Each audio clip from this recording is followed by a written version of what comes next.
This is Where We Live. I'm Lucy Nalpathanchel. Have you finally caught up on sleep after that time change a couple weeks back? Now, if Florida has its way, daylight savings time would be permanent nationwide. Coming up, we'll learn all about the Sunshine Protection Act. It's the idea behind it has been floated by some New England states. We'll also explore whether adopting 2 time zones for the U.S. makes sense in the long run. But first, Massachusetts will become the first state in New England to sell recreational marijuana this summer. Maine voters also approved legal weed, but implementation has run into snags from the Maine legislature and Governor LePage. Connecticut lawmakers have weighed similar proposals for recreational marijuana in recent years, but so far the legislation hasn't found enough support. Could that change this legislative session? Coming up, we'll hear from 2 lawmakers on opposite sides of the debate, State Representative Vincent Candelora and State Senator Gary Winfield. They'll join coming up. But first, we want to hear from you. Do you want Connecticut to legalize and sell marijuana? Why or why not? Join the conversation, 860-275-7266. Find us on Facebook and Twitter at Where We Live. We're going to start with an update from Massachusetts. On the phone with us is Dan Adams, cannabis reporter for the Boston Globe. Dan, welcome to the show. Hi, Lucy. Thanks for having me. So we're hearing that sales of recreational marijuana is set to begin in July. So briefly walk us through the process since citizens legalized this in a ballot measure a couple of years ago. Sure. So in the fall of 2016, voters here in Massachusetts approved recreational marijuana, not by a huge margin, just under 54% voted yes on that question. And then last summer, we had the legislature sort of revise that law that voters had approved, and they changed some things about how it will be implemented. They raised the taxes on recreational marijuana. They slightly changed the system of local control, where cities and towns decide whether to allow these businesses. And they also made the agency that's going to regulate it independent, and they added 5 members to it instead of 3. So they made some modest tweaks. But all in all, we're still on track for this rollout coming up this summer. And from what I understand, the marijuana is going to be taxed at 17%. That's right, 17% at the state level, and then municipalities are allowed to impose an additional tax of up to 3%. So for a total of 20% for consumers that are paying at the register. So with the agency that is looking at regulating this, walk us through when we talk about being for sale in July. Exactly, are they expected to start at July 1, or what's the latest there? That is the question of the hour here in Massachusetts. Yes, sales are scheduled to begin in July, but there's increasingly a feeling that the rollout is going to be perhaps a bit underwhelming, maybe fewer stores than consumers expected. That's not necessarily because of any incompetence on the part of the state regulatory agency. It simply has more to do with this local control issue, where many municipalities have put in place restrictions on these businesses, and so the number of cities and towns available for them to open in is limited. The other thing that's happening here is actually almost a horticultural issue. It takes 4 to 6 months to grow a marijuana plant and to harvest the buds from it, cure them, and dry them, and prepare them for sale, or manufacture them into other products like edibles. And so a company that gets its license in the next couple of months here, they're not going to have anything ready to go for a little bit of time. So it's quite possible that this summer, while yes, sales will begin, we could be looking at a relatively small handful of stores, 3, 5, 10. It's hard to put an exact number on it. It's probably not going to be a lot.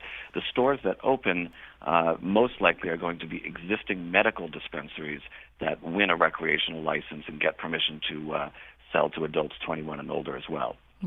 You mentioned the dispensaries that might be interested in that recreational license. When will they get notice that they'll be able to sell recreationally? So they're going to be able to start applying for licenses just about any day now. Basically, the middle of April is when they'll really start submitting their applications. They get sort of express licensure because they've already been approved by the state to do medical marijuana. So the thinking is, why make them sort of start from the beginning and do the application process all over again? So they get a little bit of a head start. And again, it's quite likely that they'll be the only ones actually ready to sell recreationally that will have products in stock. So that process is about to begin sort of the middle of next month.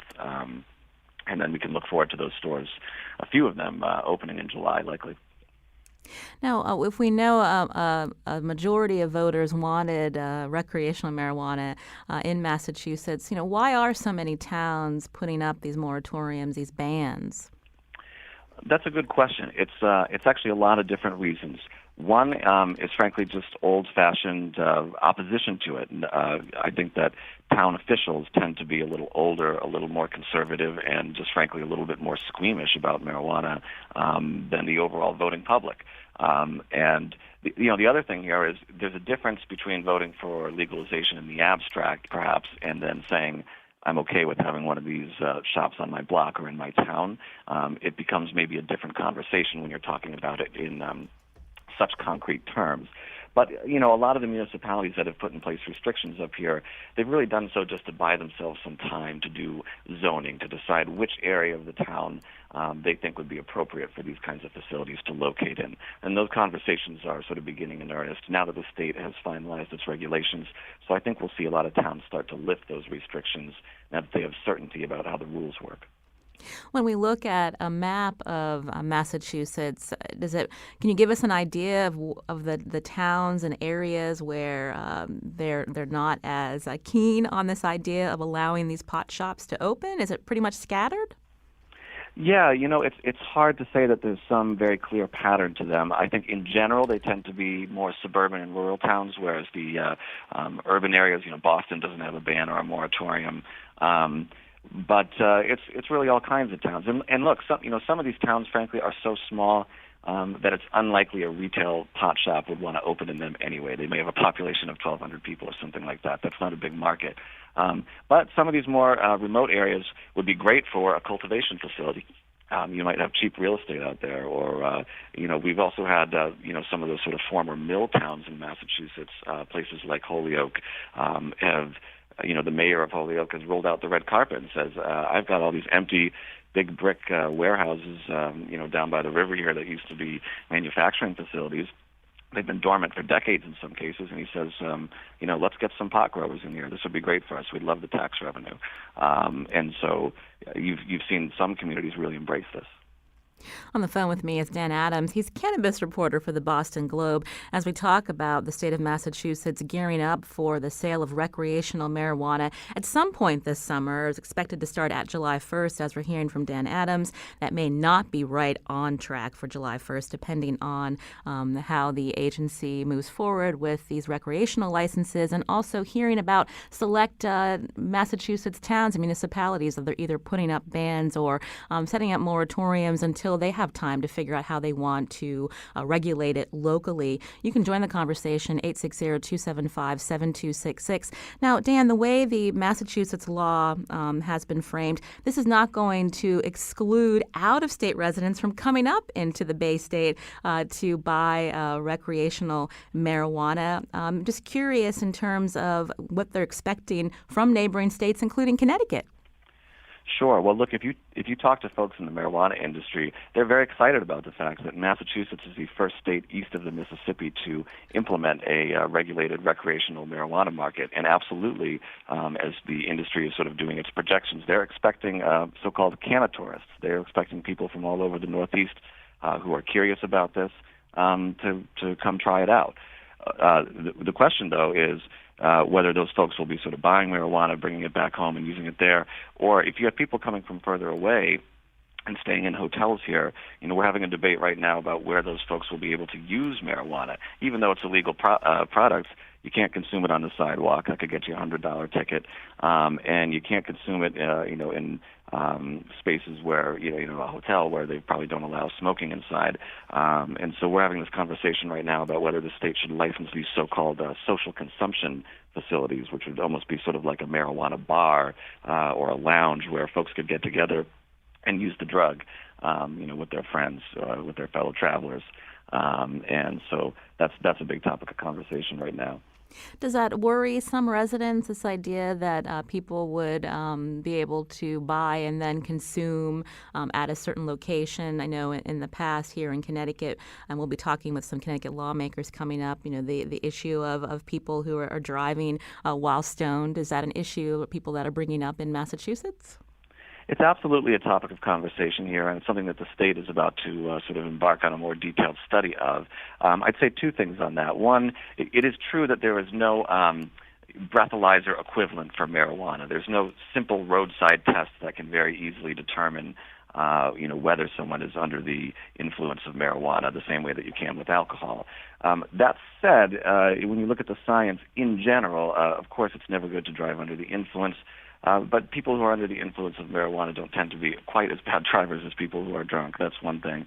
The other thing is, look, there's bars all over the place, and you don't see much hand-wringing about that. I wrote a story up here a few years ago about one bar that had been tied to 46 operating under the influence arrests in just a few years. And frankly, the reaction to it was pretty muted. People sort of said, oh, that's too bad, they should clean up their act, and they forgot about it. And so I think, sometimes people forget that we have these bars all over the place, and that, people are already using marijuana socially, right? People are already getting together with their friends and using it. And so, again, the conversation here now is about whether the state should provide regulated places to use it, where they can keep an eye on that kind of activity and perhaps tax the sale of it. Before we let you go, Dan, I did want to bring in also with Massachusetts law how it's been designed to address racial disparities in marijuana enforcement. I'm just curious if you could talk a little bit about that and who they're encouraging to get into the business, so to speak. Sure. Well, look, one of the cornerstones of legalization is this idea that, prohibition was inherently a racist policy. And really, when you look at the numbers, it's pretty clear that although white and black people use marijuana at more or less equal rates, it was really black people and other people of color who bore the brunt of enforcement, who were arrested at far higher rates, who were incarcerated at far higher rates. And so the thinking now is, now that we've sort of acknowledged as a state that, hey, prohibition was really not a good policy, and maybe this should have never been legal in the first place. How do we maybe give something back to those people who were unfairly punished for it when it was illegal? And so to that end, the state has put in place actually quite a robust equity program where formerly incarcerated people and people from communities of color will get some advantages in the licensing process. They'll get some technical assistance from the state. And the idea is that they really want to encourage them to enter the regulated market, to leave the unregulated market, and sort of contribute in that way to help generate tax revenue, to help generate jobs. And that's really been at the center of the conversation here in Massachusetts in a lot of ways, this idea of racial equity. And can we design an industry that's fair, that's equitable? Look, I'm sure all your listeners are familiar with the conversation about diversity in the tech industry, the lack of women and minority on corporate boards. And so in Massachusetts, there's a feeling that we have an opportunity to design an industry from the ground up. So, why not do it the right way from the beginning? And, of course, the details of that are where it gets complicated, but it's been a very interesting conversation around trying to design, sort of a progressive 21st century industry and what rules can we put in place to ensure that everybody gets an opportunity now that this product is legal. And again, to try to return some wealth maybe to those communities that were disproportionately harmed by prohibition. As we're talking this hour on whether Connecticut will follow suit again to legalize and sell recreational marijuana, I'm looking at the process that has gone through Massachusetts the last couple of years. Any lessons for Connecticut as lawmakers continue to debate this, Dan? That's a good question. I think that one thing that Massachusetts perhaps has done well is to really bring all the stakeholders to the table. And, we've got advisory committees that have worked with the state agency. And on those committees, you have police officers, you have activists, you have small business people, you have agricultural experts, really run the gamut. And I think that it's important that all those voices be included. So I would, if I had to tell Connecticut anything, I'd say, listen to your constituents and look at the polling too. I think that if I'm not mistaken, support for legalization in Connecticut is running, well into the 60% range. And without a ballot initiative, it will be on lawmakers to hear that feedback from their constituents. And already I know that this is an issue that they're trying to make a campaign issue in the governor's race, in some of the races for state legislature, and it'll be interesting to see how much of a part of that conversation the marijuana issue becomes. Dan Adams, again, cannabis reporter for the Boston Globe. You have a newsletter that listeners can subscribe to. Tell us what it's called. Sure. The newsletter is called This Week in Weed. It comes out on Saturdays. It's free, and you can sign up at globe.com/TWIW. Well, we appreciate your time, Dan, and we'll tweet out links to your latest stories at Where We Live. Thanks again. Thank you, Lucy. Coming up, should Connecticut follow Massachusetts' lead? We'll hear from two lawmakers on opposite sides of the issue, and we want to hear from you, too. Do you support the state legalizing and selling recreational marijuana? Why or why not? Join the conversation, 860-275-7266. Email wherewelive@WNPR.org. Find us on Facebook and Twitter at Where We Live.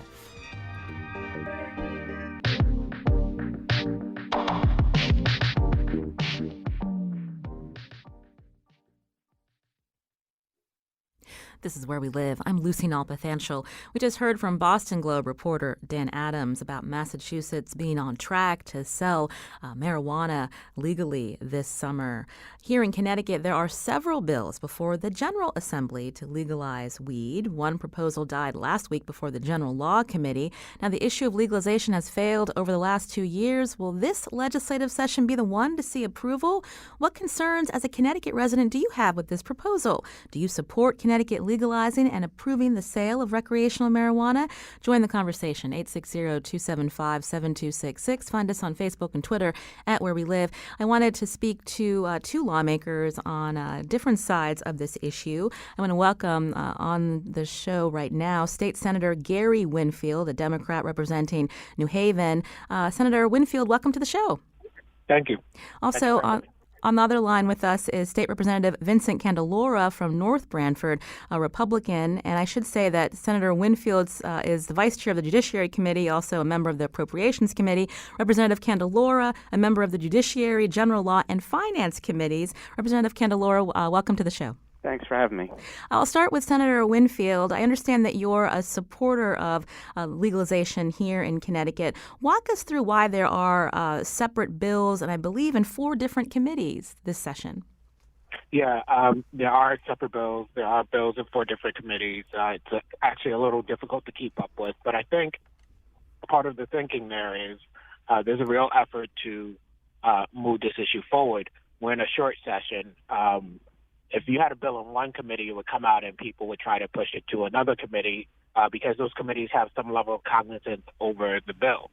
If you have bills that are in 4 committees, the issue's been heard in all of the committees. And if we were to move forward with the bill, you could, at that point, wrap into the bill that or bills that made it out of committee, the components that were heard in other committees. Now, why do you support legalizing and selling marijuana here in Connecticut? For several of the reasons we've heard about in the past. One, I think the issue that was part of the conversation towards the end of the last conversation you had about what's historically happened, I think is important. In Connecticut, we talk about marijuana not being a controlling offense, and so maybe that issue of race doesn't play in Connecticut. But it not being a controlling offense doesn't mean it's not one of the offenses that are present, doesn't mean that the issue of marijuana itself may not be what led us towards that controlling offense. Some people say that marijuana is the gateway to other drugs, and I've suggested that maybe marijuana is the gateway to prison in certain communities. So I think that's important. I would never deny the fact that the revenue that would come in is important. I don't think it's the issue that makes this the reason why we want to do it, but it's important. I think people who are proponents should recognize that. And also, I think just in general, I don't think there should be paranoia around the drug of marijuana as we've tended to do in this country. I wanted to ask Representative Candelora to respond, and I understand that you don't want to see legalization here in Connecticut. Representative Candelora. Yeah, that's right. I think there's a lot of levels to why I'm opposed to it. I mean, I think first, the overall societal impacts, the fact that children have already changed their perception of that drug. I don't believe necessarily that marijuana is a gateway drug. It's now become a destination drug. When people start to learn more and more about how that drug has changed over 30 years, the THC levels are now at 30%. whereas in the 70s and 80s, it was down around 3%. It's not the same drug that many of us knew when we were younger. It's now become addicting, and I think that there's a lot of intricacies in trying to sort of deregulate the market and allow people to grow it on their own. The impacts of, driving under the influence, the addictive part of it. We're hearing from people in the drug treatment industry who's now saying that they need beds in order to treat people who are addicted to marijuana, whereas before they used to be able to have outpatient treatment.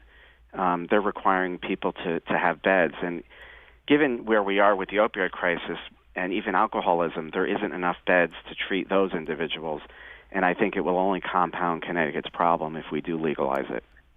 All right, Senator Winfield, you've heard these arguments both in past sessions. I mean, what's your response to Representative Candelora about the public health issue side of it and worried about seeing more residents become addicted to a substance? Yeah, so I think those concerns are valid concerns. I think that the General Assembly should listen to them, but I don't think those things necessarily become a barrier to doing what we're trying to do. We're not just simply talking about just legalizing marijuana and people to do whatever they want. We're talking about how do we regulate this issue. And wrapped into that should be these public health concerns. The other thing that has happened with marijuana over the course of many years is many things have been mixed into marijuana. So it's not just how the THC levels have changed, but it's what goes with marijuana as well. What we may be able to do by legalizing marijuana is actually provide a safer product than what currently is on some of our streets. Representative Candelora, could you respond to what Senator Winfield is saying before I bring in some listener comments? Sure. I think to the extent that we have a regulated market, we do through the medical industry. So if individuals have a need to use the drug, they're able to do it in a controlled environment where we know the drug has been tested and it's safe to use in the sense that there's nothing laced in it. The bills that we have in these committees don't regulate. It actually deregulates the market because it permits people to grow 6 to 12 plants in their homes. So the thought that somehow Connecticut is going to be better able to regulate the drug by allowing people to grow it in their homes, it really ends up having the opposite effect. And so that is my concern. We're moving away from a regulated market and attempting to deregulate it. Marshall is calling from Wallingford, and Marshall has a question about what happens to the medical marijuana industry here in Connecticut. Marshall, go ahead. Hi, thank you for taking my call. Okay, so in Connecticut, I have to pay for a license, first of all, to get my medication, which I don't think is right. It's the only medication that I take that I actually have to pay for a license to get, first of all. And second of all, it's not covered under insurance. So my question is this. If they were to make it recreational in this state, then what would happen with the medical marijuana side? Would you then say we don't have to pay for our licenses anymore and we should be able to go to the dispensary and be covered under insurance like we are with any other medication? Marshall, good question. So what does happen to Connecticut's medical marijuana program if this moves forward? I'll start with Senator Winfield. Yeah, so I would say that the honest answer currently is that I don't know the exact answer to that. There are conversations ongoing with the state of Colorado and others who are looking at it. And I think that one of the things that if we did move forward with the proposal to legalize marijuana is to learn from places where this has actually happened. So I know that's not the most satisfying answer, but that is probably the best approach to this. Representative Candelora, if Connecticut were to legalize and permit the sale of recreational marijuana, it would seem that people wouldn't wouldn't want to have to pay the $100 fee, the $200 fee to get a doctor to write off on a prescription for this medicinal marijuana. Well, that's right. I think in markets where they've deregulated, they've seen the medical industry sort of fall apart. One of the benefits that Connecticut has right now is that there's a lot of research that's going into the medicinal value of marijuana, which I think, I certainly would like to see it continue because we know there's proven effects, at least anecdotally, and I think that science needs to prove it. I think there's a problem in the medical industry in that it is vertically integrated. Dispensaries sort of have a monopoly where when you get a pharmaceutical card to go to one of these dispensaries, you're required to register with only one dispensary. So there's no competition in the market, and essentially there's the ability to price fix. And legislation that I've supported in the past, which unfortunately has not gotten through the legislature, is to look at the dispensary market and really look at the price regulations, because it has become much too expensive for people that want to use medicinal marijuana to be able to do so. I wanted to bring in some listener comments now on where we live. Again, as we talk about this debate in the Connecticut General Assembly, there are four separate bills before four separate committees on whether to legalize and allow recreational marijuana. We want to get your take. 860-275-7266. State Senator Gary Winfield is on the phone with me, as well as State Representative Vincent Candelora. And Joseph's calling from Hamden. Joseph, go ahead. Yes, I'd like to ask Mr. Candelora how he could vehemently oppose marijuana legislation when his own sportsplex, he opposes it on the fact that it gives children more access, yet he gives children access by serving beer and wine to their parents at his own Connecticut sportsplex. Also, he's voted yes on alcohol vending machines in the past on his voter record, and I just don't understand the logic behind all that. All right, Joseph, thanks for your call. State Representative Candelora, do you want to respond? Yeah, as we all know, alcohol is a regulated market, and the state of Connecticut has a three-tiered system that continues to regulate it. Marijuana is different. Marijuana is a controlled substance. It's illegal under federal law. The structure that's being proposed in the legislature is very different from the three-tiered system that alcohol has. Alcohol is more strictly regulated. The proposals that we have in the legislature, I said before, would be allowing people to grow marijuana in their homes and therefore deregulating the market. So my position isn't that I am blanketly against marijuana. I think it has a place in society for medicinal purposes, and I want to see that medicinal market continue with research. Representative Candelora, you've mentioned a couple times that the Connecticut bills include allowing residents to grow 6 to 12 plants in their home. If that was taken out and people were only able to buy marijuana at a licensed pot shop, so to speak, would that be something you supported? I would still want it to go through a medicinal system where there'd be a reason for individuals to use it. So to keep that regulated market, I think unfettered authorization to use it still has the same issues. We have concerns over the DUIs and trying to get control of determining when people are intoxicated and driving. So those issues are still there. So I would not be in support of unfettered use. Gary's calling from New Haven. Gary, go ahead. Hi, good morning. Thank you for taking my call. Mm-hmm. The first comment that I have is I really don't even think we'd be having this conversation right now if the state had its financial house in order. So it doesn't, and this is one of the things that our legislatures are thinking about doing to raise revenue for the state. As a parent of two boys, I have a sophomore in high school and a sophomore in college. I have been preaching the dangers of drug use and marijuana use to them since a very, very young age. And I really just truly feel, regardless of, the revenue impacts to the state, that by legalizing marijuana, the legislatures are undermining us as parents and talking about the dangers of marijuana to our kids forever. And it basically is giving them permission, if you will, to go on ahead and smoke marijuana and get high. Unfortunately, I've seen the repercussions of people who've operated motor vehicles under the influence of marijuana and drugs and alcohol, and it's not a pretty picture. And again, I really just don't think that it's something that the state needs to be looking at in order to raise revenue.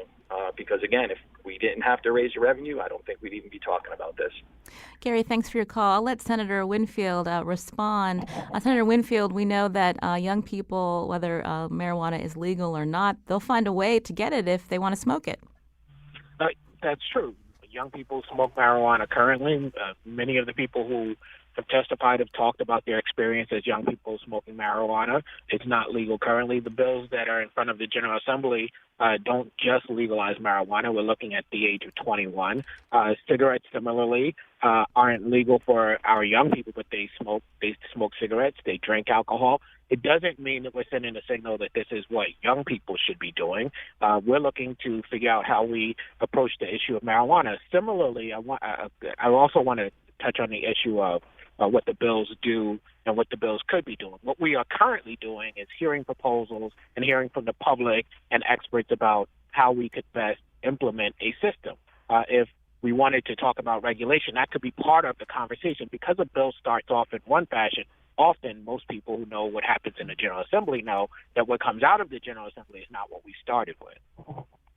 You can join the conversation here on Where We Live as we talk about what happens next in the Connecticut General Assembly. Will lawmakers look to Massachusetts, which will be making millions of dollars in tax revenue through their legalization and sale of recreational marijuana? Will that happen in Connecticut anytime soon? 860-275-7266. Michael's calling from Avon. Michael, go ahead. Hi, Representative Candelora keeps on talking about deregulating the system with, allowing people to grow a few plants in their house.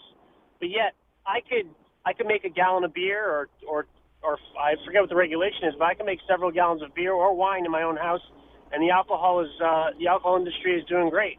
So I don't really understand the logic there either. And there's so many reasons to legalize cannabis. It's not even funny. But the main thing, though, is that the people want it. I mean, that really should be the only reason. The elected officials in the state are there to do what we want. And the reality is that the majority of people want marijuana, cannabis legalized, and it should be. And that's just it.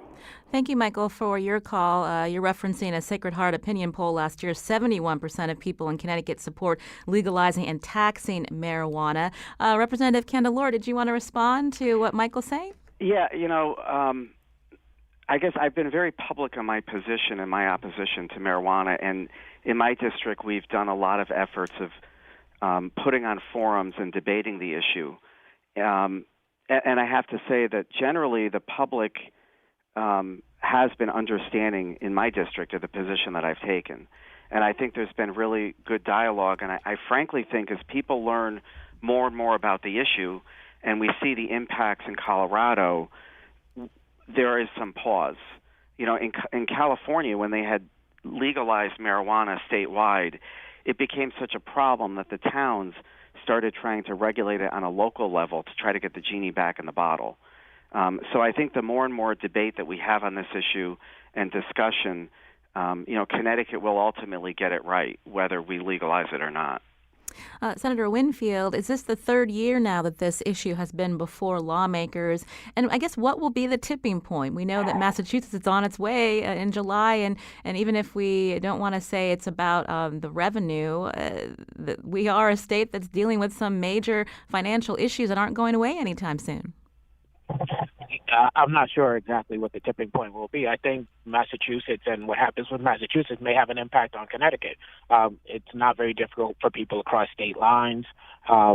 If we don't pass a bill this year, I think that once we see what impact comes from Massachusetts legalization, that may have some impact on further conversations. Look, whether we are looking to do this for whatever reasons we're looking to do it, whether it's the financial issues, whether it's the history of crime and race in this country and in this state, I think this is a conversation that people come to for genuine reasons, and I think it's a conversation that should we not be able to prevail this year, you will see again and again and again, like many of the other more controversial issues. Chris is a former Connecticut resident. He's calling from Colorado. Chris, go ahead. Hi, thanks for taking my call. I just really appreciate you guys talking about this, and I think it's a really important topic. I did hear some people talking about your guests talking about it being a gateway drug and having it be similar to the opioid epidemic. And as somebody who lives in Colorado, I'm a licensed medical user there, and I'd love to see the state of Connecticut really reach out to Colorado and see what they've been doing right there. One thing I wanted to bring up for you guys to consider is that in Colorado, recent scientific reports have seen that opioid deaths and addiction has gone down by 20% with the legalization of marijuana. and that child use has not changed at all. So legalizing it has not led to more gateway drug to other things. It's really kind of an outdated modality of thinking about it. So I just wanted to throw that out to you guys to think about and encourage folks to kind of see what Colorado's doing and the successes they've seen there. Thank you, Chris, for your call. I want to ask Representative Candelora, what are some lessons that Connecticut can learn from Colorado? Well, I think, in terms of the reports coming out of Colorado, there are so many dueling reports that we're seeing out of there. For as many reports saying it's not a gateway drug, you'll hear people say it is. You'll hear that the youth use has increased, and then you also hear that it has decreased. But ultimately, I think the lessons that we can take away, certainly, is that Connecticut needs to be prepared to first, decimate its medical marijuana program. And is there value in it, and should we continue it? But I think ultimately one of the stats that we've heard out of Colorado is the dramatic increase in driving under the influence. There is an increase in deaths in the use of it. We also know that science has shown that using marijuana below the age of 23 can cause an 8-point drop in your IQ, and it can be a permanent reduction. So there's a lot of complex issues to the matter. I mean, the bills that we have out there are permitting use at the age of 21, and science would suggest that's not the right age. And I think that we need to have a wait-and-see approach to how it really bores out for Colorado and whether it is a benefit. As far as impaired driving, where did those stats come from? I thought that law enforcement has said that there's no real way to test for someone who is under the influence of marijuana. So how do they know that impaired driving has increased? So one of the individuals against legalizing marijuana is a Dr. DeSouza from Yale University, who actually looked at driving accidents on 420. On April 20th, because we all know that's the day that people celebrate and use marijuana more frequently. And his analysis had found that there is an increase, and I forget the percentage, but it's a dramatic increase in accidents and deaths on that particular day in the afternoon. So it is sort of anecdotal. We have arguments back and forth, but I thought that was a statistic that was very interesting that seems to suggest that the using marijuana in combination with alcohol or other drugs causes impairment at a level that you cannot test for. I wanted to fit in one more call before we head to break. Ray is calling from Ansonia. Ray, go ahead. I think it's really sad. I really do, because of that the people of the state of Connecticut don't look at what's more important. And I've talked to several people that work at some of the facilities that treat some of these people, and they've stated that the long-term chemical effect of how marijuana has changed is really affecting a lot of people in a really negative way. And it really saddens me that we look at something for profit. Granted, there's a lot of people out there that smoke pot, marijuana. Me personally, I can't stand the smell of people walking by me with it. But I think it's really sad that the state of Connecticut will even think about doing this for people, because they vote on it and say, okay, there's a majority of people that want it. But look at the long-term effect of it. And that's the part that people are being affected. And no one's really looking at that and saying, okay, we want the money, we want to generate income. I think it's a lot of bull that our kids got to deal with something like this and grow up and say, okay, yeah, you look forward to this. And I'm totally against this. And I think a lot of people that are sitting here are saying that it's okay and let's do it and everything. I think it's sad. I really do. I'd rather see the tolls come back for more income than to see something like drugs be involved in the state of Connecticut. So I really have a problem with it. Or casinos, Ray. Yeah, casinos. Thank you for your call. I want to have Senator Winfield just wrap up for us. I mean, you're hearing, again, this is obviously a debate that will continue from both sides, Senator Winfield. I mean, I guess, we've talked about, we don't know if this will pass this year, but it's something that you still believe Connecticut should be debating. I do believe it's something we should debate. And I believe that when we debate it, we should be honest about what we're talking about. If we're looking at a study on a day where marijuana usage is something that people key in on when it's illegal, that tells us nothing about what would happen with a legalized marijuana system. Also, in terms of the fact that we have multiple studies, we should look at who's putting those studies forward and what interest they may have. And I think when you do that, you disaggregate these studies. You find out that the studies that, like from the Department of Public Health in Colorado, where they don't have the same interest as the Rocky Mountain High inter-district group that's there to decrease the usage of marijuana, you find out that what we know is that the usage of marijuana has not skyrocketed, and many of the things that cause fear aren't true. We're going to have a debate in this state this year. We're probably going to have a debate in this state next year. We have to have a debate where we're looking at what the facts are and not simply saying, well, everybody has an opinion, so we don't know anything. We want to thank you, State Senator Gary Winfield from New Haven, also State Representative Vincent Candelora. Thank you for your time. We appreciate it. Thank you. This is Where We Live. I'm Lucy Nalpathanchel. We're going to switch topics now. After the break, we're actually going to talk about daylight savings time. We know you're enjoying that extra light in the evening, but in Florida, the governor just signed a bill to keep the state from falling back 1 hour come fall. We're going to talk with an economist about the so-called Sunshine Protection Act. And also, does it make sense to do away with the multiple time zones across the U.S.? We'll find out after the break.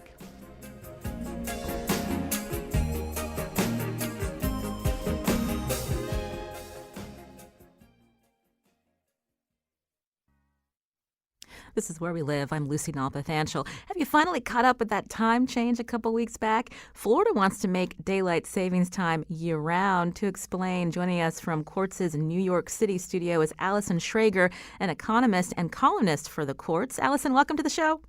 Hi, thanks for having me. So tell us about this law. We love to poke fun sometimes at Florida, but the governor, Rick Scott, just signed into law something called the Sunshine Protection Act. What's the rationale behind it? Well, the rationale is that they would stay on daylight saving permanently, effectively moving to Atlantic time. And I believe the rationale is the longer days, which for an economy very dependent on tourism would mean maybe some economic benefit. Now, this is also something that some New England states have also debated, to have more light in the winter. Yes. So Maine has proposed, contingent on New Hampshire and Massachusetts going along with them, that they would move to Atlantic time, which is effectively the same thing Florida's proposing, which is they would move an hour ahead and stay an hour ahead. And why does this need congressional approval? Well, since the 1960s, before that, whether or not a state followed daylight saving really came down to individual municipalities or cities. If they wanted to follow daylight saving, they could. And then it was kind of just very chaotic because some states would be on it, some towns wouldn't. No one ever knew what time they were in. So in the 60s, they had this Uniform Protection Act, Time Protection Act, where where an entire state had to go along with daylight saving or not. But this is different. This is actually just going to a whole new time zone. So that actually takes congressional approval. Now, can we step back into history and explain how the U.S. ended up with all these different time zones and with the way that we live our lives today, how it doesn't really make sense? So initially, before 1884, individuals, cities, and towns had their own sundials and were really on their own time. Because in theory, what you want is you want the sun directly above you at noon. So that's solar time. So different towns had their own sundials and were all on their own time. But as industrialization changed that, particularly the railroads, you needed better coordination between different towns. Not only because you had the railroads and telegraphs trying to connect different towns, but you had economies become a lot more integrated. So in 1884, there was the International Meridian Conference that 26 countries come together in Washington and agree to these global time zones that we have now. So I think the question is now that we're even more integrated, especially in the digital era, should we have fewer time zones? Do the time zones we built for commerce in the 1880s still make sense? When we talk about daylight savings, even when we look at when it first came about, tell us about that and whether or not it's really a question of saving energy these days. Yeah, so it was in 1916 in Germany, during the war effort, they figured if they changed the clocks in the summer that they would burn less fuel. take advantage of daylight more. And it caught on then, particularly around the war effort. But there's not really a lot of evidence that this actually saves any energy at all, but there are costs. Because if you think about it, the whole point of time is economic coordination. So time changes just causes confusion, especially daylight saving when every country seems to observe it on a different day. So what you have is more confusion and very little benefit. And there's also some evidence of more car accidents and slightly elevated rates of heart attacks because it's just stress on the body, the time change. Oh, we were talking about the moving the clocks forward a couple of weeks ago. I think I've seen that this impacts productivity by the millions. Yeah, I mean, it's hard to get a accurate read, but those first couple of weeks, everyone's really tired. So it is said there is some confusion. Europe changes time at a different time. It's really a nightmare for the airlines. So what you do is they have this confusion and exhaustion. So I said there's two different questions: is do we have the optimal amount of time zones? And I think that's a more contentious issue. But there's no great economic benefit to changing the clocks, but there is some cost. When you look at what Florida has proposed, what's your take? And with our 4 time zones moving across our country, what's a more seamless process that we could be following? Well, I've proposed that we move to fewer time zones. I used to live between New York and Texas, and I noticed everyone in Texas did everything at the exact same time. They just call it an hour earlier. Partially because they have to do a lot of business with the East Coast, and partially because there's evidence that television schedules really sets people's times. So because we have central time for television, people do everything at the same time. But I also noticed living between 2 time zones is really confusing. So my idea is that we move to fewer. So Florida's proposal, New England's proposal would be to move to 5. I would say we should move to 2. We could have the East Coast move to Central Time and the West Coast move to Rocky Mountain Time and only have 2 time zones for the entire continental U.S. That would be helpful when you have a morning talk show to reach someone on the West Coast. Exactly. I mean, just imagine if people in California were only an hour behind us. Now, when we go back to the Sunshine Protection Act, again, this is something that the Florida governor has signed. But Senator Marco Rubio wants the whole country to do what Florida's doing. Yeah, that was unexpected. He's now floating a bill that we all move to daylight saving permanently, which, I said, it's really, you can debate whether you want the longer nights or sunnier mornings, but it would be good at least to sort of get rid of this confusion by the time change. And is this possible that Congress would even consider this, given all of the other weightier issues they have before them? I would be surprised, especially you never know. People get really passionate about time zones, and it could get divisive in this environment. But then again, maybe this is something that can bring everyone together. Well, remind us when we look at the globe, how many countries actually don't even consider, having more than one time zone. Sorry, what? When we look at the globe, there's lots of countries that don't even consider having more than one time zone. Look at India or China. Exactly. Like they are all in one time zone. I mean, it does cause some tension. I'm told people in the westernmost province of China even follow their own time zone as an act of political resistance, but also because they're really far away from Beijing. So it actually means that they're really, because the thing is, you want to think about it as there's a trade-off. You do want to be close to your solar time, but then there's also the needs of global commerce and economics. So what you want to do is have some trade-off, because in the limit, you would have one global time zone, but that wouldn't make any sense at all, because you do want to be somewhat connected to your solar time. And China might be a little big to only have one time zone. I want to thank Allison Schrager, again, an economist who joined us from the studios of Quartz in New York City. Thank you, Allison. It's good to have a little bit of an explainer of why we do what we do in the spring and the fall. Oh, thank you. Today's show produced by Carmen Baskov. Special thanks to WNPR intern Garnet McLaughlin. Our technical producer is Kyone Wolf, and you can learn more about the show at WNPR.org/wherewelive. I'm Lucy Nalpathanchel. As always, thanks for listening.